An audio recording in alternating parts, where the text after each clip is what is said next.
Today, in stupid racist history, 6 of the dumbest Jim Crow laws. For those of you who don't know, Jim Crow laws were laws that were implemented across the country to keep blacks and whites segregated. This ended with the Civil Rights Movement in the 1960s. Stupid law number 1, out of Alabama. Blacks and whites were prohibited from playing checkers together. That's right, the most integrated game in the world. A checkerboard is literally black and white next to each other. Now you may say, Maya, if the board were truly integrated, it would be gray.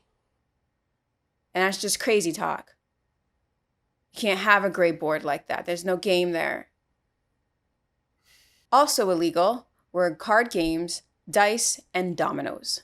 Apparently, Go and chess were perfectly fine. Maybe there were not enough people in Alabama playing Go and chess at the time for it to be an issue, but they left those out. Don't you dare play checkers with a white man.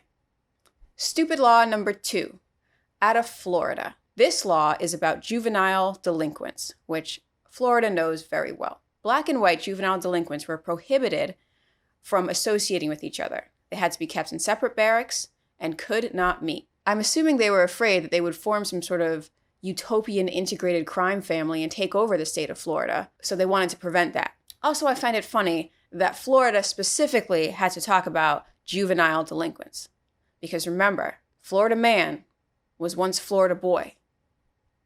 And that boy had to be a racist. Stupid law number 3. In Georgia, blacks and whites could not be buried next to each other, proving that racism does not end when you're dead. Racism is eternal. I mean, not to get too gross here, but after a few weeks, they all kind of look the same, huh? What are we doing? I'll take that out. That's a little gross. Stupid law number 4, also out of Georgia. Props to Georgia for having many stupid laws. Black and white amateur baseball teams could not practice within 2 blocks of each other. I think the reasoning behind this law was that they didn't want the white players to see how talented the black players really were, so they could keep up that lie. Can't let them in the league, they're not good enough. Maybe if they had seen them play and even gone within a block to hear them hit the ball, hear that crack, they would have been like, oh, these guys can really play. But 2 blocks, that's how much space you need. I also think it's funny that they didn't let people bond over baseball. It's the point of baseball. It's a game. Taking a game a little bit too seriously. Stupid law number 5. This one is out of Louisiana. Shout out Louisiana. In Louisiana, the blind were separated. I'm going to go out on a limb and say this was not the idea of the blind. Because how would they know? They're blind. The blind should be separated by smell and by pitch of their voice. Everything else is irrelevant. Them being blind. Do you think that in Louisiana, people just assumed if you were blind and you were black, you were playing the blues so well that would make other white blind people feel bad about themselves and their inability to play the blues? I don't know. It's just a thought. I think that might be a stereotype that all blind black people out of Louisiana can play the blues. I don't know. Stupid law number 6. This one out of Oklahoma. It prohibited blacks and whites from fishing together, from boating together, and from swimming together.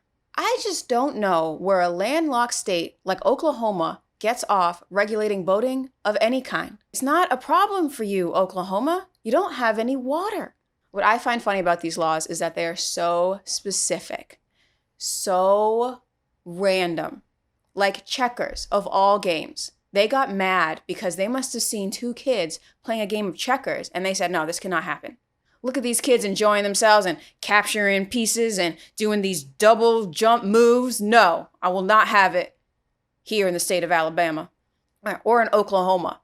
The one time that someone found some water to swim in must have been 2 kids of different races, and someone saw them and just got so mad about it. Had to make a law to prevent that from ever happening again. All of these laws seem to be designed to stop people of different races from coming together and enjoying each other's company like friends. There's many other laws. These are just the top 6 I thought were the most ridiculous.